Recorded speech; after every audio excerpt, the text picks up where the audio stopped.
உறக்கத்திலே வருவதல்ல கனவு, உன்னை என்னை உறங்க விடாமல் செய்வதுதான் கனவு.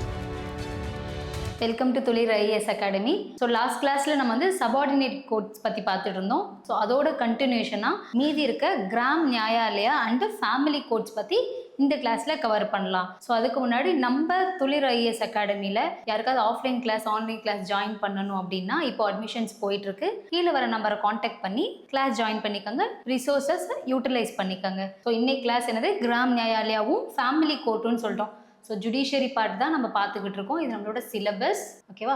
கிராம் நியாயாலயா, ஸோ இதில் என்ன தெரியுது, கிராமம். ஸோ கிராமத்துக்கு நியாயங்கள் வழங்கக்கூடிய ஒரு இடமா தான் இது இருக்குது. நேமில் அவ்வளோதான் நம்மளால் அண்டர்ஸ்டாண்ட் பண்ணிக்க முடியுது, கரெக்டாக. இங்கே பாருங்கள், கிராம் நியாயாலயாஸ் வில்லேஜ் லெவலில் இருக்க ஒரு கோர்ட். ஸோ இப்போ நார்மலாக வில்லேஜில் இருக்க பீப்புள்ஸ்க்கு அவ்வளோ அவேர் இருக்காது.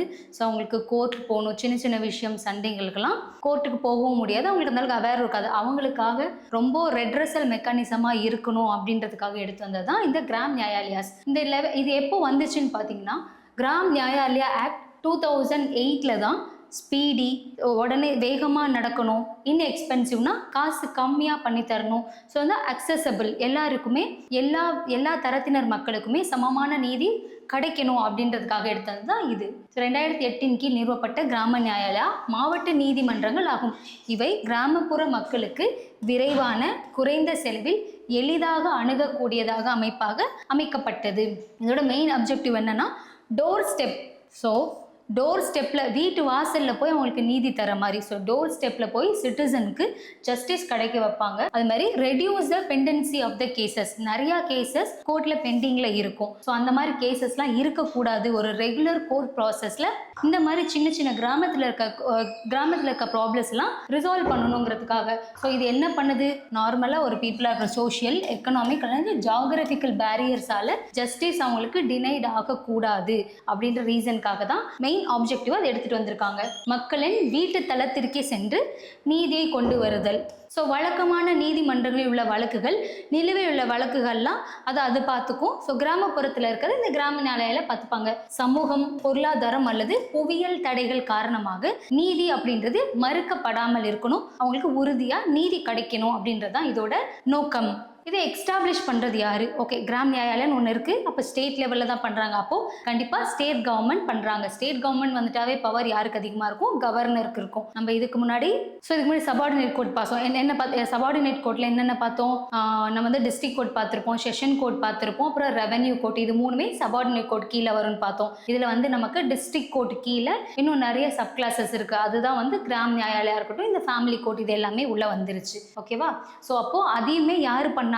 ஸ்டேட் கவர்மெண்ட் பண்ணாங்க. யார்கிட்ட கன்சல்ட் பண்ணுவாங்க? ஹைகோர்ட் ஜட்ஜ் இருப்பாங்கல்ல. ஸோ அந்த ஸ்டேட்டுக்கான ஹைகோர்ட் ஜட்ஜ் கிட்ட கன்சல்ட் பண்ணிட்டு, ஸோ அந்த கிராமத்துக்கு தேவையான head quarter of the panchayat or group of panchayat இவங்க கிட்ட கேட்டுட்டு எங்கே லொக்கேட் பண்ணணும் அப்படின்றது. மோஸ்ட் ஆஃப் அதை எங்கள் பஞ்சாயத்து ராஜ் சிஸ்டம், பஞ்சாயத்து பில்டிங்னு ஒன்று இருக்குமா, அது பக்கத்தில் இந்த மாதிரி கிராம் நியாயாலயா அப்படின்றது ஒன்று செட் பண்ணுவாங்க. It can be like a mobile court. Mobile கோர்ட்னா அவங்க வீட்டு வாசலுக்கே நகரக்கூடியதுன்னு அர்த்தம். ஸோ அங்கே இருக்க மெஜிஸ்ட்ரேட் தான் இதோட ஹெட்டாக இருப்பார். அவர் போய் அந்த கேஸை எடுத்து ரிசால்வ் பண்ணுவாங்க. யாரோட டோர் ஸ்டெப்பில்? பீப்புளோட டோர் ஸ்டெப், வீட்டு வாசல்லையே நீதி கிடைக்கிற மாதிரி பண்ணுறது. மாநில அரசுகள் உயர் நீதிமன்றத்துடன் ஆலோசனை செய்து அமைக்கும். பொதுவாக ஒரு பஞ்சாயத்து அல்லது பஞ்சாயத்து குழும தலைவரிடத்தில் அமைக்கப்படும். மொபைல் நீதிமன்றங்களாக செயல்படுகிறது. என்னன்னா, கிராமங்களுக்கு சென்று விசாரணை நடத்தும் அதிகாரம் உள்ளதுன்னு சொல்றாங்க. ஸோ இதை ப்ரிசைட் பண்ற ஆஃபீஸர், ஸோ இதோட ப்ரிசைட் பண்ற அதிகாரி பேர் வந்து நியாய அதிகாரின்னு சொல்றாங்க. கிராம் நியாயாலயோட ஹெட் யார் இருப்பாங்க? நியாய அதிகாரி அப்படின்றா. ஸோ இவரை அப்போ யார் அப்பாயின்மெண்ட் பண்ணுவாங்க? கண்டிப்பாக ஸ்டேட் கவர்மெண்ட் அப்பாயின்மெண்ட் பண்ணுவாங்க. யார்கிட்ட கன்சல்ட் பண்ணுவாங்க? ஹைகோர்ட் ஜட்ஜ் கிட்ட கன்சல்ட் பண்ணிட்டு இவங்க வந்து அப்பாயின்மெண்ட் பண்ணுவாங்க. ஸோ இவருக்கான குவாலிஃபிகேஷன் என்ன இருக்குன்னு பார்த்தோம்னா, judicial magistrate, first class judicial மெஜிஸ்ட்ரேட்டுக்கான என்னென்ன குவாலிஃபிகேஷன்லாம் இருக்கோ அந்த மாதிரி ஒரு பர்சனை தான் நியாய அதிகாரியாக இதில் அப்பாயின்மெண்ட் பண்ணுவாங்க. ஸோ நியாய அதிகாரி தலைமையில் இது செயல்படும். மாநில அரசு உயர் நீதிமன்றங்களுடன் ஆலோசனை செய்த பிறகு இவங்களை நியமனம் செய்யும். முதல் வகுப்பு நீதித்துறை நீதிபதிக்கு என்னென்ன தகுதி இருக்கோ அந்த தகுதியை இவர் பெற்றிருக்க வேண்டும்னு சொல்கிறாங்க. ஸோ அபவுட் கிராம் நியாயாலயன்னு கேட்டாவே இது 2008 கிராம் நியாயாலயா ஆக்ட் கீழே வந்திருக்குன்ற ஒரு பாயிண்ட் தெரியும். ஸோ எதுக்காகனா ஜஸ்டிஸ் எல்லாருக்குமே எடுத்துட்டு வரணும் அப்படின்ட்டு தான் இதோட மெயின் நோக்கம், ஈஸியாக அக்சஸ் பண்ணணும் அப்படின்றதுக்காக. ஸோ இது வந்து act extend to the whole of India. எல்லா இந்தியாவில் இருக்க எல்லா ஸ்டேட்லேயும் பஞ்சாயத்து லெவல் சிஸ்டம்னு ஒன்று இருக்கும், ஒரு கிராமங்கள் இருக்கும், அந்த கிராமத்தில் செட்டப் பண்ணுவாங்க. பட் ஒரு சில ஸ்டேட்ஸுக்கு கிடையாது, அதெல்லாம் எக்ஸப்ஷன். இது ரொம்ப முக்கியம்ப்பா, ஓகேவா? ஸோ என்னென்னு பார்த்தீங்கன்னா நாகாலாந்து, அருணாச்சல் பிரதேஷ், சிக்கிம், இந்த மாதிரி 3 ட்ரைபல் ஸ்பெசிஃபிக்காக நம்ம 6th ஷெட்யூல் கீழே கொடுத்துருக்க ஸ்டேட்ஸுக்கெல்லாம் இது வந்து அப்ளிகபிள் கிடையாதுன்னு சொல்கிறாங்க. நாகாலாந்து, அருணாச்சல் பிரதேஷ் அண்டு சிக்கிம். ஸோ எந்த ஷெட்யூல் கீழே வருது? 6வது ஷெட்யூல், 6வது அட்டவணையில் இருக்கிறது ஸ்டேட்ஸுக்கு இது வராது. அதே பாயிண்ட் இதர இந்தியா முழுவதும் இந்த மாதிரி கிராம நியாயாலயா செட் பண்ணுவாங்க. ஸோ கிராம நியாயாலயா எய்ம் என்னது? ப்ரொவைடிங் டு த அதான் காசு கம்மியாக ஜஸ்டிஸ் கொடுக்கணும் பீப்புளுக்கு டோர் ஸ்டெப்பில். ஸோ கான்ஸ்டிடியூஷன் படி state government have be vested with the authorities. யாருக்கு பவர் இருக்குன்னு சொன்னோம்? ஸ்டேட் கவர்மெண்ட்டுக்கு பவர் இருக்குது. Setting up the 1 or more Nyayalaya. So ஒரே ஒரு ஒன்று இல்லைன்னா அதற்கு மேற்பட்ட நியாயாலயா வந்து அவங்க செட்டப் பண்ணலாம். அதுக்கு முன்னாடி ப்ராப்பர் கன்சல்டேஷன் பண்ணணும். யாருக்கிட்ட? ஹைகோர்ட் கிட்ட ப்ராப்பர் கன்சல்டேஷன் பண்ண பிறகு அந்த நியாயாலயாவை செட் பண்ணுறாங்க. ஸோ மாநில அரசுக்கு சம்பந்தப்பட்ட உயர் நீதிமன்றத்துடன் ஆலோசனை செய்து ஒவ்வொரு மாவட்டத்திலும் இடையிலான மாவட்டத்தில் உள்ள ஒவ்வொரு பஞ்சாயத்திலோ அல்லது அருகில் உள்ள பல பஞ்சாயத்தில் 1க்கு மேற்பட்ட கிராம நியாயாலயங்கள் வந்து செட் பண்ண முடியும்னு சொல்லியிருக்காங்க. However, this act does not make a setting of the கிராம நியாயாலயா mandatory. ஸோ அப்போ வந்து கண்டிப்பாக எல்லா ஸ்டேட்டுக்குமே பண்ணியே ஆகணுமா அப்படின்னா மேண்டேட்ரி கிடையாது. பட் ஸ்டேட் வந்து கன்சல்ட் பண்ணிட்டு ஹைகோர்ட்டோட கன்சல்ட் பண்ணிட்டு தேவை அந்த வில்லேஜுக்கு கண்டிப்பாக தேவை அப்படின்ற பட்சத்தில் நம்ம பண்ணிக்கலாம். செக்ஷன் 4. ஸோ இந்த கிராம் நியாயாலயாவில் செக்ஷன் 4 எதை பற்றி பேசுது அப்படின்னா provide the head quarter of the Gram Nyayalaya. எங்கன்னு பார்த்தீங்கன்னா எங்கே வந்து பஞ்சாயத்து சிச்சுவேட்டட் ஆகிருக்கோ அந்த நியர்பை பிளேஸில் இந்த கிராம் நியாயாலயா செட்டப் பண்ணலாம்னு சொல்கிறாங்க. சட்டப்பிரிவு 4 படி கிராம நியாயாலயா தலைமையகம் சம்பந்தப்பட்ட பஞ்சாயத்தில் அல்லது மாநில அரசு அறிவிக்கும் வேறு எந்த இடத்திலோ, அந்த இடத்துல மட்டும்தான் கிடையாது, இல்லை ஸ்டேட் கவர்மெண்ட் வேற எங்கேயோ சஜஷன் பண்ணுறாங்க அப்படின்னா அந்த இடத்துலையும் அந்த பில்டிங்கை அவங்க செட்டப் பண்ணிக்கலாம். ஸோ ப்ரிசைடிங் ஆஃபீஸராக யார் இருப்பான்னு பார்த்தோம்? நியாயாதிகாரி இருப்பான்னு பார்த்தோம். அவங்களை அப்பாயின்மெண்ட் பண்ணுறது ஸ்டேட் கவர்மெண்ட் பார்த்தாச்சு. யார்கிட்ட கன்சல்ட் பண்ணுவாங்க? ஹைகோர்ட் கிட்ட கன்சல்ட் பண்ணிட்டு அதுக்கப்புறம் இவங்களை அப்பாயின்மெண்ட் பண்ணுவாங்க. ஸோ அவங்களோட குவாலிஃபிகேஷன் என்னவா இருக்கணும்? சீஃப் ஜுடிஷியல் மெஜிஸ்ட்ரேட்டாக இருக்கணும். ஸோ ஒரு சீஃப் ஜுடிஷியல் மெஜிஸ்ட்ரேட்டுக்கு எவ்வளோ சேலரிஸ் தராங்களோ, எந்த அலவன்ஸ் தராங்களோ அதே சேம் அலவன்ஸ் தான், சேம் சேலரி அலவன்ஸ் பெனிஃபிட் தான் இவங்களுக்கும் கிடைக்கும்னு சொல்கிறாங்க. ஸோ அப்போது ப்ரிசைடிங் ஆஃபீஸரோட அலவன்ஸாக இருக்கட்டும், சேலரியாக இருக்கட்டும், எல்லாமே சீஃப் ஜுடிஷியல் மெஜிஸ்ட்ரேட்டுக்கு ஈக்குவலாக தான் இருக்கும். ஆக்ட் அஸ் அ மொபைல் கோர்ட்னா என்னன்னு சொன்னோம்? ஸோ அந்த இங்கே பாருங்களேன், இப்போ ஒரு நியாய அதிகாரி இருக்காரு அப்படின்னா பீரியாடிக்கலி விசிட் பண்ணுவார். போய் அந்த வில்லேஜஸை விசிட் பண்ணி எங்கெங்கெல்லாம் ப்ராப்ளம் இருக்குது, எங்கெங்கெல்லாம் கேசஸ் இருக்குன்னு அவங்களா கேட்டு அவங்க டோர் ஸ்டெப்பில் அதை ப்ராப்ளமை சால்வ் பண்ணுவாங்க. மொபைல் நீதிமன்றமாக செயல்படுதல். நியாய அதிகாரி அவ்வப்போது கிராமங்களுக்கு சென்று வழக்குகளின் தரப்பினரை நேரில் சந்தித்து தனது தலைமையகத்தை தவிர வேறு இடங்களில் வழக்குகளை விசாரித்து தீர்ப்பளிக்கலாம். Territorial jurisdiction. டெரிட்டோரியல் வந்துருச்சாவே யாரோட பவர்? ஸ்டேட் கவர்மெண்ட்டுக்கு தான் இதோட ஜூரிஸ்டிக்ஷன். ஸோ இதோட டெரிட்டோரியல் ஜூரிஸ்டிக்ஷன் வரும் பொழுதே ஸோ கம்ப்ளீட்டாக ஒரு ஸ்டேட் கவர்மெண்ட்டுக்கு தான் இதோட ஃபுல் அத்தாரிட்டி இருக்குது. ஓகேவா? ஸோ இவங்க என்ன பண்ணலாம்? Sanction to the control or alter the territorial jurisdiction of the Gram Nyayalaya. அப்போ இதோட ஜூரிஸ்டிக்ஷனை மாற்றணும், ஏதாவது பண்ணணும், இதில் சேஞ்சஸ் எடுத்துகிட்டு வரணும்னா யாருக்கு பவர் இருக்குன்னு கேட்டிங்கன்னா ஸ்டேட் கவர்மெண்ட்டுக்கு தான் பவர் இருக்குது. ஸோ புவியியல் அதிகார வரம்புன்னு பார்க்கும்பொழுது கிராம நியாயாலயங்களில் புவியியல் அதிகார வரம்பை தேவையான சூழ்நிலை ஏற்படும் பொழுது மாநில அரசுகள் காலமாக மாற்றவும் அதை கட்டுப்படுத்தவும் அதிகாரம் பெற்றுள்ளதுன்னு சொல்கிறாங்க. ஸோ கிராம் நியாயாலயாவில் என்னென்ன மாதிரி கேசஸ்லாம் இவங்க ட்ரை பண்ணலான்னு பார்த்தீங்கன்னா சிவில் கேஸாக இருக்கட்டும், கிரிமினல் கேசஸாக இருக்கட்டும், சிவில் கேசஸாக இருக்கட்டும், அதை கிளைம் பண்ண முடியும். Or dispute which area specified எந்த first schedule and second schedule இது பேஸ்டாக இருக்க கேசஸும் civil case or criminal case இது எல்லாமே இதோட ஜூரிஸ்டிக்ஷன்ஸ் கீழே இவங்க பண்ணலான்னு சொல்கிறாங்க. ஸோ நீங்கள் வந்து கிராம் நியாயாலயா தானே, ஸோ இது எப்படி சிவில் கேசஸை பார்க்கும், கிரிமினல் கேசஸை பார்க்குன்ற மாதிரி யோசிக்கக்கூடாது. இப்போ கிராம் நியாயாலயாக்கும் சிவில் கேசஸ், கிரிமினல் கேசஸ் அந்த பகுதிகளுக்கான இதை அவங்களால டீல் பண்ண முடியும். ப்ளஸ் அது மட்டும் இல்லாமல் ஷெட்யூல் 1 ஃபர்ஸ்ட் ஷெட்யூல் செகண்ட் ஷெட்யூலுக்கான கேசஸும் இவங்களால பார்க்க முடியும். விசாரணை செய்யும் வழக்குகள். கிராம நியாயாலயங்கள் இந்த சட்டத்தின் முதல் அட்டவணை மற்றும் இரண்டாவது அட்டவணை ஆகியவற்றில் குறிப்பிடப்பட்டுள்ள குற்றவியல் வழக்குகள், சிவில் வழக்குகள் மற்றும் தகராறுகளை விசாரித்து இதுக்கு தீர்ப்பளிக்க முடியும். அந்த மாதிரி இந்த கிராம் நியாயாலயா அப்படின்றது எந்த ஒரு ஸ்பெசிஃபிக்கான ரூல் ஆஃப் லா கீழேயும் வரலன்னு சொல்றாங்க. ஸோ இவங்க யூஸ் பண்றது வந்து நேச்சுரல் ஜஸ்டிஸ்ன்னு சொல்லுவாங்க. இதுதான் Gram Nyayalaya not bound by the rules of evidence. எந்த ஒரு evidence provide the Bharatiya Sakshya Adhiniyam 2023. So இந்த ரூல் ஆஃப் எவிடன்ஸ் கீழே வராது. இது எதுக்கு கீழே கைட் பண்றாங்கன்னு பார்த்தீங்கன்னா பிரின்சிபல் ஆஃப் நேச்சுரல் ஜஸ்டிஸ். இந்த வார்த்தை வந்து ரொம்ப முக்கியம். ஒரு கிராம் நியாயாலயா அப்படின்றது எது பேஸ்டா கைடட் பண்றாங்கன்னு பார்த்தீங்கன்னா பிரின்சிபல் ஆஃப் நேச்சுரல் ஜஸ்டிஸ் கீழே அதான் சொல்றாங்க. இங்க பாருங்க, இது எதுக்கு கீழே, எந்த விதிக்கு கீழே உட்படுதுன்னா ஹைகோர்ட்டு கீழே வந்துருவாங்க. இதோட இது பார்த்தீங்கன்னா இயற்கை நீதிகளின் கோட்பாடுகளை அடிப்படையாக கொண்டே இது செயல்பட வேண்டும். ரொம்ப முக்கியமான பாயிண்ட், இயற்கை நீதியின் அடிப்படை கோட்பாடுகளை கொண்டே இது செயல்படும். அப்பீல். ஸோ இப்போ இங்கேருந்து அப்பீல் பண்ண ஒரு கிராம நியாயாலயால ஒரு கிரிமினல் கேசஸ் வருது அப்படின்னா அதை யார் டிசிஷன் எடுப்பாங்க? நியாய அதிகாரி இருப்பாரு அந்த நியாயாலயால. ஸோ மேற்கொண்டு இதுக்கு அப்பீல் போகணும் அப்படின்ற பட்சத்துல செஷன் கோர்ட்டுக்கு போவாங்க. சரியா? நம்ம பார்த்தோம்ல டிஸ்ட்ரிக்ட் கோர்ட், செஷன் கோர்ட்னு இருக்கு. ஸோ டிஸ்ட்ரிக்ட் கோர்ட்னு வரப்போ சிவில் மேட்டர்ஸை பார்ப்பாங்க, செஷன் கோர்ட்னு வரப்போ நமக்கு கிரிமினல் மேட்டர்ஸை பார்ப்பாங்க. அங்கதான் வந்து நமக்கு சீஃப் ஜுடிஷியல் மேஜிஸ்ட்ரேட்லாம் இருந்தாங்க. அப்போ ஒரு கிராம நியாயாலயம் வர கிரிமினல் கேசஸை கண்டிப்பா செஷன் கோர்ட்ல கீழே, அது கீழே ஜூரிஸ்டிக்ஷன் கீழே தான் வந்துடும். மேல்முறையீடுன்னு போகும் பொழுது குற்றவியல் வழக்குகள், இந்த மாதிரி குற்றவியல் வழக்குகள் எல்லாமே அமர்வு நீதிமன்றத்தில் செஷன் கோர்ட்ல மேல்முறையீடு தாக்கல் செய்யலாம். இது சிவில் மேட்டரா இருந்தா டிஸ்ட்ரிக்ட் கோர்ட், அவ்வளவுதான். சிவில் மேட்டர்னா டிஸ்ட்ரிக்ட் கோர்ட். ஒரு சிவில் கேஸா இருந்தா எது சம்பந்தப்பட்ட மாவட்ட நீதிமன்றத்துல அவங்களால மேல்முறையீடு தாக்கல் செய்யலாம். ஸ்டாச்சுட்டரி அண்டு குவாஷி ஜுடிஷியரி பாடின்னு சொல்றாங்க. ஸோ இந்த கிராம நியாயாலயா அப்படின்றது ஒரு ஸ்டாச்சுட்டரி பாடி. ஏன் இதை ஒரு ஆக்டா பாஸ் பண்ணி நம்ம எடுத்துட்டு வந்திருக்கோம், கரெக்டா? அதனால சட்டப்பூர்வமா ஒரு ஆக்டா பாஸ் பண்ணா அது பேர் ஸ்டாச்சுட்டரி. குவாஷி ஜுடிஷியரி பாடினா ஒரு கோர்ட் மாதிரி ஒரு செட்டப் கிடையாது, மொபைல் கோர்ட்டாகவும் இருப்பாங்க.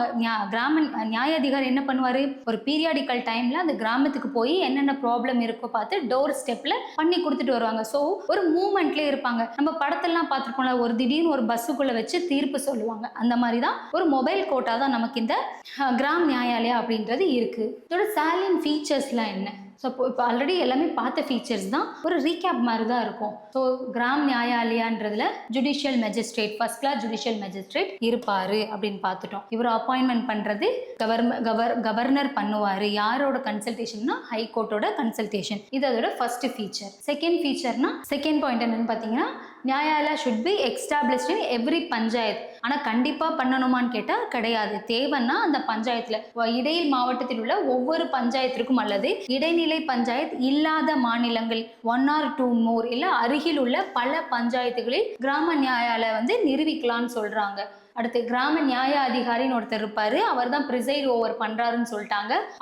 அவரை வந்து அவர்களை உயர் நீதிமன்றத்தின் கீழ் பணியாற்றும் முதல் வகுப்பு நீதிபதியாக இருந்திருக்க வேண்டும். அவரோட ஊதியம், சேலரி எவ்வளோ வருதோ அதே சேம் தான் இவருக்கும் தருவாங்கன்னு பார்த்தோம்.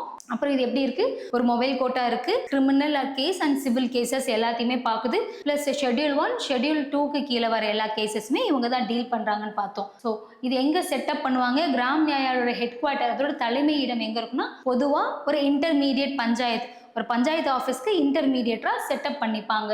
ஸோ எங்க இருக்கும், அந்த வில்லேஜ்க்கு இன்டர்மீடியேட், ஒரு 2 வில்லேஜ்க்கு நடுவுலையோ இல்லை அந்த வில்லேஜோட பஞ்சாயத்து எங்க இருக்குதோ அங்க செட்டப் பண்ணிப்பாங்க. என்னென்ன cases, criminal cases, civil cases and dispute, first and second schedule. So பொதுவாக இந்த கிராம நியாயாலயம் என்ன பண்ணுவாங்கன்னா, முடிஞ்ச அளவுக்கு பேசி சமரசம் பண்ணி முடிச்சோட தான் பார்ப்பாங்க. தகராறுகளை முடிந்தவரை தரப்பினர்கள்கிட்டே சமரசமாக பேசி தீர்க்க முடிவு பண்ணுவாங்க. இதற்காகவே நியமிக்கப்பட்ட சமரசம் கன்சாலிடேட்டர் ஒருத்தர் சேவையை என்ன பண்ணுவாங்க, இந்த கிராம் நியாயாலயாக்குன்னு ஒரு நியாயாதிகாரி இருக்காரு. இந்த நியாயாதிகாரி என்ன பண்ணுவார்னா, அந்த வில்லேஜ்ல வந்து ஒரு கன்சல்டேட்டர், சேவை கிராம நியாய அதிகாரியா ஒருத்தரை நியமிச்சு சமரசம் முடிஞ்ச அளவுக்கு அவங்களுக்குள்ள பேசி சரி பண்ணிக்கலாம் அப்படின்றதுக்கு ட்ரை பண்ணுவாங்க. அது மாதிரி இது எதுக்கு கீழே வருது, எந்த ஒரு ரூல்ஸ் எவிடன்ஸ் ப்ரொவைட் அந்த ஆக்ட் கீழே எதுலுமே வரல. இது ஒரு நேச்சுரல் ஜஸ்டிஸ் கீழே வருது.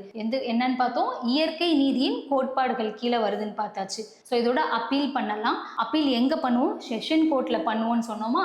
ஸோ அது மாதிரி செஷன் கோர்ட்டில் அப்பீல் பண்ணதுக்கப்புறம் within period of 6 months there or date of filing such appeal. So முடிஞ்ச அளவுக்கு அவங்க அப்பீல் பண்ணதுலேருந்து ஒரு 6 மாதத்துக்குள்ள அந்த கேஸ் அவங்க சால்வ் பண்ணி ஆகுன்னு சொல்கிறாங்க.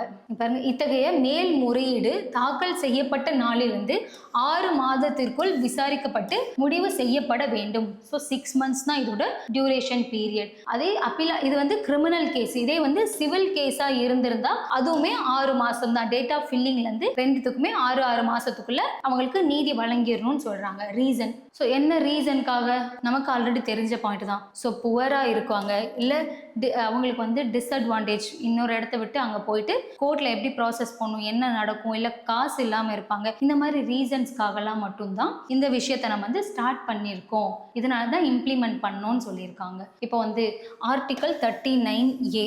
ஆர்டிகல் 39 எதில் வருது, டிபிஎஸ்பியில் என்ன பார்த்தோம், so free legal aid to the poor or disables persons, போக முடியாதவங்க அப்படின்றதுக்கு ஒரு ஃப்ரீ லீகல் எய்டு தரணும் அப்படின்றதுக்காக எடுத்துகிட்டு வந்தா. The constitution district the operation of the legal system, promote the justice on the basis of equal opportunity எல்லாருக்கும் கிடைக்கணும். To provide the legal aid to ensure the opportunity to secure the justice not denied for the any citizen. என்ன ரீசனாக வச்சு ஒரு economic Bairstow இல்லை ஒரு disabilities வச்சோ அவங்களுக்கான நீதி கிடைக்காம போயிடக்கூடாது அப்படின்றத பற்றி பேசுதான் நமக்கு ஆர்டிகல் 39, கட்டுரை 39A.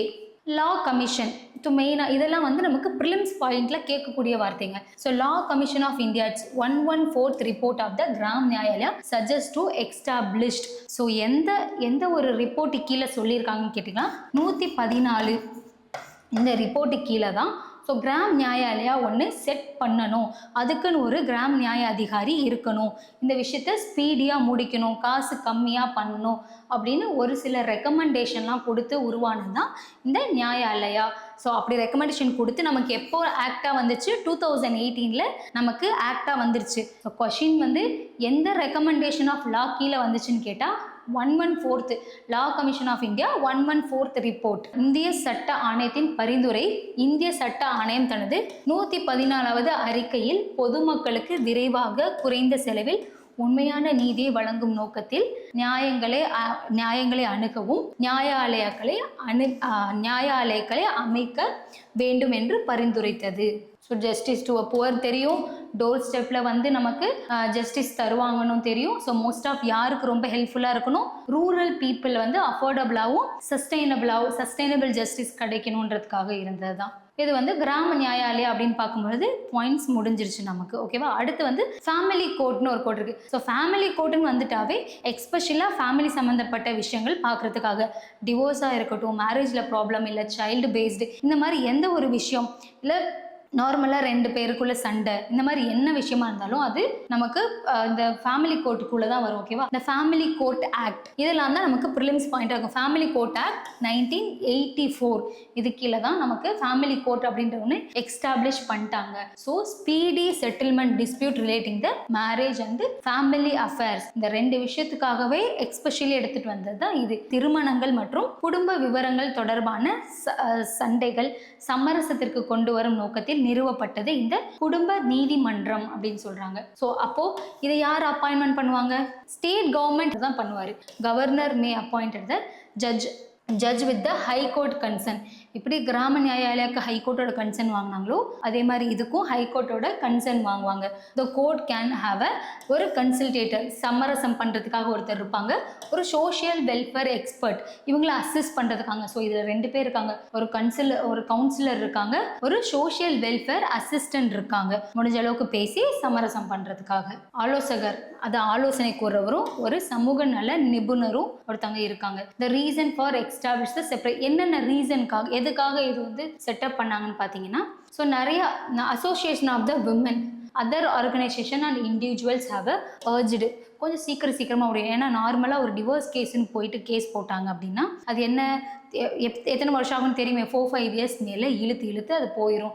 ஸோ முடிஞ்ச அளவுக்கு இந்த கோர்ட்டில் போட்டு நமக்கு ஸ்பீடியாக ட்ரையல் வேணும், டைம் டு டைம் அந்த விஷயத்தை முடிக்கணும் அப்படின்றதுக்காக தான் ஃபேமிலி கோர்ட்னு ஒன்று செட்டப் பண்ணாங்க. ஸோ லா கமிஷன் ரிப்போர்ட் அதில் வந்து 114 கிராம நியாயாலயம்னு பார்க்கும்போது 114th ரிப்போர்ட்னு பார்த்தோம். ஃபேமிலி கோர்ட்னு பார்க்கும்போது law commission of 59th report 1974 stressed to establish the family கோர்ட்னு ஒன்று. இதெல்லாம் தான்ப்பா நமக்கு ப்ரிலிம்ஸ் பாயிண்ட்டாக வரதுக்கான வாய்ப்புகள் இருக்குது. ஸோ இது வந்து எதை ஃபாலோ பண்ணுதுன்னா code of civil procedure as amended the 1976 providing the special procedure to adopt the family code. அப்போ code of civil procedure Gram Nyayalaya அப்படின்றது நேச்சுரல் ஜஸ்டிஸ். இது வந்து code of civil procedure amendment act கீழே வந்தது தான் நமக்கு ஃபேமிலி கோட். இப்போ ஃபேமிலி கோட்னா பொதுவாக என்னென்ன கேசஸ் பார்ப்பாங்க, marriage, maintain the claims, child custody and guardianship, domestic violence and family affairs இது கீழே வருது. திருமணம் மற்றும் விவாகரத்து, பராமரிப்பு, குழந்தை காவல், குடும்ப வன்முறை அல்லது குடும்ப குற்றங்கள் தொடர்பான விஷயங்கள் எல்லாமே. இதோட ஃபீச்சர்ஸ் என்ன? ஸோ ஃபேமிலி கோட்டோட ஃபீச்சர்ஸ் என்னன்னு பார்த்தோம்னா salient feature of the family code 1984. இதோட மெயின் ஃபீச்சர் வந்து நமக்கு ஃபேமிலி கோட் அப்படின்றது ஸ்டேட் கவர்மெண்ட் வந்து கன்சல்ட் பண்ணி ஹைகோர்ட்டோட கன்சல்ட் பண்ணி செட்டப் பண்ணுறாங்க. ஃபர்ஸ்ட் ஃபியூச்சர் இது. செகண்ட் ஃபியூச்சர் வந்து ஆப்ளிகேட் டு த ஆப்ளிகேஷன் இருக்குது. ஸ்டேட் கவர்மெண்ட் என்ன பண்ணணும்னா set up a family court every சிட்டியில். அதே வந்து கிராம் நியாயாலயான்னு பார்க்கும்போது எந்த ஒரு ஆப்ளிகேஷனும் கிடையாது. அதே ஃபேமிலி கோர்ட்டுன்னு பார்க்கும்போது state have a application to setup a family court every சிட்டியில் கண்டிப்பாக ஒரு ஃபேமிலி கோர்ட் வைக்கணும். ஸோ எப்போல்லாம் 1 million 10, so population 10 lakh exceed ஆகுது அப்படின்னா 10 lakhனா 1 மில்லியன் பீப்புள் எக்ஸீட் ஆகுறாங்க அந்த ஸ்டேட்டில் அப்படிங்கிறப்ப கண்டிப்பாக ஸ்டேட் என்ன பண்ணணும், ஒரு ஃபேமிலி கோர்ட்டை செட்டப் பண்ணணும். 10 லட்சத்தை கடந்து நகரம் அல்லது ஊரில் மாநில அரசு கட்டாயமாக குடும்ப நீதிமன்றங்களை செட்டப் பண்ண வேணும்னு சொல்றாங்க. So state government setup the family court in area also they are deemed it's necessary. இல்லை ஒரு ஏரியா அந்த ஸ்பெசிஃபிக் ஏரியாவுக்கும் தேவை அப்படின்ற பட்சத்தில் அந்த ஸ்பெசிஃபிக் ஏரியாலையும் வைக்கலாம். 10 லட்சம் தாண்டின பாப்புலேஷன் இருக்கிற இடத்துல கண்டிப்பாக செட்டப் பண்ணி ஆகணும். ஸோ எக்ஸ்க்ளூசிவாக எதுக்குன்னு பார்த்தோம். ஸோ ஃபேமிலிக்காகவே அதோட ஜூரிஸ்டிக்ஷன் வரும்போது ஸோ ஃபேமிலி கோர்ட் அப்படின்றது ஸோ எக்ஸ்க்ளூசிவாக யாருக்குன்னு பார்த்தோம், ஃபேமிலி இஷ்யூக்காக, டிவோர்ஸ்க்காகவோ, மேரேஜ்க்காகவோ, இல்லை அவங்களுக்குள்ள அந்த தகராறு என்னது, சொத்து தகராறு, spouse, property of the spouse, இந்த மாதிரி பிரச்சனைகளுக்காக தான் எக்ஸ்க்ளூசிவாக இதை செட்டப் பண்ணியிருக்கோன்னு பார்த்தாச்சு. தம்பதிகளின் சொத்து தொடர்பான விவரங்கள், declaration of the legitimacy of the person, சட்டப்பூர்வமா அறிவிக்கணும் அப்படின்றதுக்காக தான் இது இருக்கு. இந்த guardianship of the person or custody of the minors, ஒரு சிறுவர் காவல் ஆர் பாதுகாப்பு உரிமையாகவும் இதுக்குன்னு சொல்லிட்டாங்க. So maintain the wife, children or parent, மனைவி, குழந்தைகள் மற்றும் பெற்றோர்களை பராமரிக்கவும் இந்த ஃபேமிலி கோர்ட் இருக்கு. ஸோ என்ன பண்ணுவாங்க, ஃபஸ்ட்டு சமரசமாக பேசி முடிக்க பார்ப்பாங்க. ஸோ இதில் டிசிஷன் எடுக்கிறதுக்கு முன்னாடியே ஃபஸ்ட்டு முடிஞ்ச அளவுக்கு பேசி சமரசமாக முடிக்க பார்ப்பாங்க. அப்படி இல்லை அப்படின்னா அதுக்கப்புறம் இது கோர்ட் ப்ரொசீஜரில் முடிச்சிருவாங்க. Procedure will be informal or rigid rule procedure shall not. So எடுத்த உடனே ஒரு ரிஜிடாவோ ரொம்ப ஹார்ஷாவோ இவங்க நடந்துக்க மாட்டாங்க. முடிஞ்ச அளவுக்கு பேசி சரி பண்ண பார்ப்பாங்க.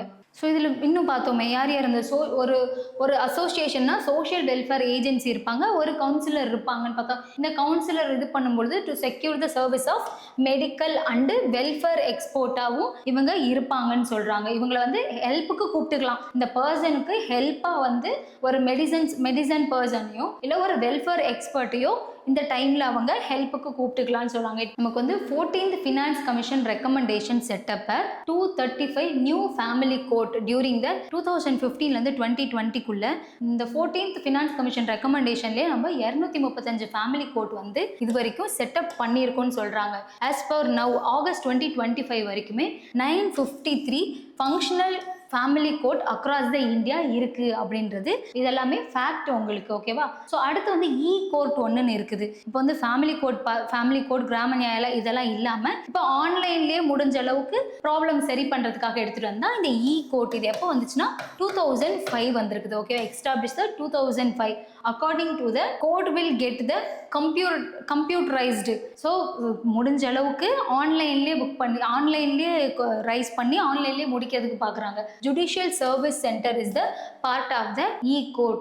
The e-court வந்து public as well as advocate can ask the directly கேஸோட ஸ்டேட்டஸ் எப்படி இருக்குது என்ன இருக்குன்னு தெரிஞ்சுக்கிறதுக்காகவும் ஸோ உருவாக்குனது தான் இந்த இ கோர்ட் அப்படின்றது. மின் நீதிமன்றம் 2005 தொடங்கப்பட்டது. இந்த திட்டத்தின்படி அனைத்து நீதிமன்றங்களும் கணினிமயமாக்கப்பட்டது, கம்ப்யூட்டரைஸ்ட் ஆக்கப்பட்டாங்க. ஸோ இதில் சர்வீஸ் என்னது, வழக்கு எந்த நிலையில் இருக்குது, அடுத்த விசாரணை தேதி எப்போ வரும் அப்படின்றது இலவசமாக தெரிஞ்சுக்கிறதுக்கான ஒரு ஆப்ஷனாக தான் இந்த இ கோர்ட்ஸ் அப்படின்றது இருக்குது. ஸோ ஒரு சில மெயினான ஃபேக்ட்ஸ் நம்ம டிஎன்பிசியில் கேட்கக்கூடிய ஒரு சில ஃபேக்ட்னு பார்த்தோம்னா, நம்ம வந்து லோக் அதாலத் அப்படின்றது இதுக்கு பிஃபோர் கிளாஸில் பார்த்துருப்போம். எல்லாமே சபார்டினேட் கோர்ட் கீழே தானே. First modern form of Lok Adalat in Tamil Nadu introduced in Chennai. First model form of Lok அதாலத்னு சொல்றாங்க. ஸோ இது ஏதோ ஒரு மாடல்ல பேஸா வச்சு எடுத்துட்டு வந்திருக்காங்க. எங்க ஃபர்ஸ்ட் டைம் எடுத்தாங்க, சென்னையில 1956. அப்போ எதோட ஒரு மாடலா இருந்திருக்கும். அப்போ போஸ்ட் இண்டிபெண்டன்ட்க்கு வரதுக்கு முன்னாடியே குஜராத்ல யூனிவர்சிட்டி 1982 இந்த மாதிரி லோக் அதாலத் அப்படின்ற ஒரு கான்செப்ட் இருக்கு. அந்த கான்செப்டை பேஸா வச்சு தான் சென்னையில ஃபர்ஸ்ட் டைமா ஆஃப்டர் இண்டிபெண்டன்ஸ்க்கு அப்புறம் கோர்ட் அதாலத் அப்படின்றது 1986 எடுத்துட்டு வந்திருக்காங்க. இது ஒரு ப்ரிலிம்ஸ் பாயிண்ட் நமக்கு. ஏஐ பேஸ்டு லோக் அதாலத் இது எல்லாமே நமக்கு ஃபியூச்சரில் கேட்கலாம். ஓகேவா?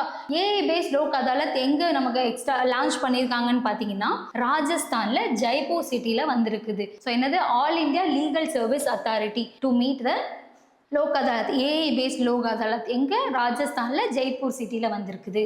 First all India district legal. இப்போ நால்சா பார்த்தோமா லாஸ்ட் கிளாஸில், அதே மாதிரி டால்சானா டிஸ்ட்ரிக்ட் லீகல் சர்வீஸ் அத்தாரிட்டி. எப்போ ஃபர்ஸ்ட் மீட்டப்னு பார்த்தீங்கன்னா ஜூலை 30 அண்ட் ஜூலை 31 2022. ஸோ இது எங்கே நடந்ததுன்னா விஞ்ஞான் பாரத். இந்த டைமில் வந்து மோடி அவர்கள் ஃபர்ஸ்ட் டைம் இந்த மீட்டப்பில் பேசியிருப்பார். அதனால இது ஒரு கரண்ட் அஃபேர்ஸாக வந்துச்சு. ஸோ அது மாதிரி நால்சா அப்படின்றது எப்போ எக்ஸ்டாப்ளிஷ் பண்ணாங்க, நவம்பர் 9, 1995 எக்ஸ்டாப்ளிஷ் பண்ணாங்க. ஏக் பகல் கேம்பெயின் இப்படி என்னன்னு பார்த்தீங்கன்னா, so justice delivery at door step was launched. இப்படி ஒரு கேம்பெயின் ஸ்டார்ட் பண்ணி justice give for door step அப்படின்னு சொல்லியிருக்காங்க. இதை லான்ச் பண்ண டிபார்ட்மெண்ட் ஆஃப் ஜஸ்டிஸ் அண்ட் நால்சா இவங்க 2 பேரும் சேர்ந்து ஏக் பகல் கேம்பெயின் அப்படின்ற ஒன்று ஸ்டார்ட் பண்ணியிருக்காங்க. இது மாதிரி நேஷ்னல் லீகல் சர்வீஸ் டே அப்படின்றது எவ்ரி இயர் நவம்பர் 9 வந்து கொண்டாடுறாங்க. இப்போ ஏன்னா அது எக்ஸ்டாப்ளிஷ் பண்ணப்பட்ட நாள் தான் நமக்கு, அதோட செலிப்ரேஷன் டேவாகவும் கொண்டாடுறாங்க. Justice Vikram Nath has been appointed as a new executive chairman of NALSA. So இப்போ யார் கரண்ட்ல இருக்காங்கன்னு கேட்டிங்கன்னா, விக்ரம் நாத் அப்படின்றவர் தான் எக்ஸிக்யூட்டிவாக இருக்காரு. யாருக்கு, நால்சாக்கு. இதெல்லாம் ஒரு சின்ன ப்ரிலிம்ஸ் பாயிண்ட்ல கேட்கறதுக்கான வாய்ப்பு இருக்கனால ஜஸ்ட் காமிச்சிருக்கோம். ஸோ 2-3 ப்ரீவியஸ் இயர் கொஸ்டின் மட்டும் நான் காமிக்கிறேன். Which one of the following does out come under the subordinate court? எதெல்லாம் அவுட் கம் அண்டர் தி மாநிலங்களின் பின்வருவற்றில் எது துணை நீதிமன்றின் கீழ் வருவதில்லை? அது டஸ் நாட். ஓகேவா, டஸ்ன்னு வந்துருச்சு. கொஸ்டின் வந்து does not outcome under the subordinate கோர்ட்னு கேட்குறாங்க. நம்ம வந்து 3 விஷயம் படித்தோம். என்ன பார்த்தோம்? கிரிமினல் கேஸ் பார்த்தோம், சிவில் கேசஸ் வரும்னு பார்த்தோம், அண்ட் ரெவென்யூ கோர்ட்ஸும் வரும்னு பார்த்தோம். கரெக்டா? ஸோ கிரிமினல் கேஸ் அப்படிங்கிறப்போ எது கீழே பார்ப்பாங்க? செஷன் கோர்ட்டு கீழே பார்ப்பாங்க. சிவில் கேஸ் அப்படிங்கிறப்போ நமக்கு டிஸ்ட்ரிக்ட் கோர்ட் கீழே பார்த்தாங்க.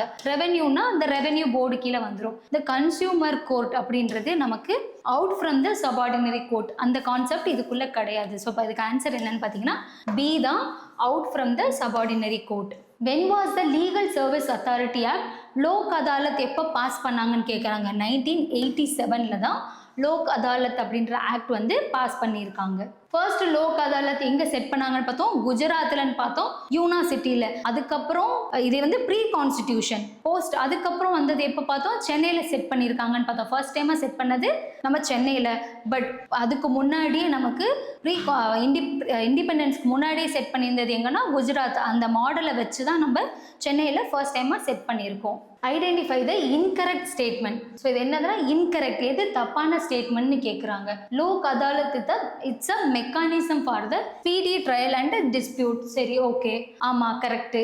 அடுத்து it's not a tool for the legal system, not a tool for the legal system கொடுத்துட்டாங்க. சரி இருக்கட்டும்.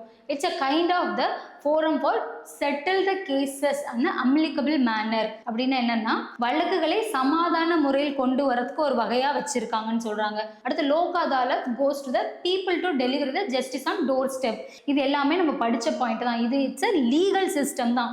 செகண்ட் பாயிண்ட் என்ன கொடுத்துருக்காங்க, tool for the not a legal சிஸ்டம்னு கொடுத்துட்டாங்க. ஸோ அப்போ ஆன்சர் வந்து இன்கரெக்ட் தான் கேட்குறாங்க. இது வந்து நமக்கு 2024 கேட்ட கொஸ்டின். ஆன்சர் வந்து பி. ஓகேவா? ஸோ 1 hour கொஷின்ஸ் நமக்கு கண்டிப்பாக இதுலேருந்து வச்சிருவாங்க, ஃபியூச்சர்லேயும் நமக்கு எதிர்பார்க்கலாம். ஸோ இன்னைக்கு வந்து நம்ம எல்லாமே பார்த்தாச்சு. சபார்டினேட் கோட் கீழே என்னென்ன டாபிக் வருதோ அது எல்லாத்தையுமே நம்ம கவர் பண்ணிட்டோம். ஸோ நெக்ஸ்ட் கிளாஸில் நம்ம இது பேஸ்டாக இருக்க லோக் ஆயுதா, லோக்பால் அப்படின்னு இன்னும் ரெண்டு விஷயம் இருக்குது. அந்த விஷயத்தையும் பார்க்கலாம். ஸோ நீங்கள் வந்து என்ன பண்ணுங்கள், கிளாஸை கண்டினியூஸாக பார்த்துட்டே இருங்க. அப்போ தான் ஒரு கண்டினியூட்டி கிடைக்கும். ஸோ கிளாஸை மிஸ் பண்ணாமல் பாருங்கள். Thank you so much.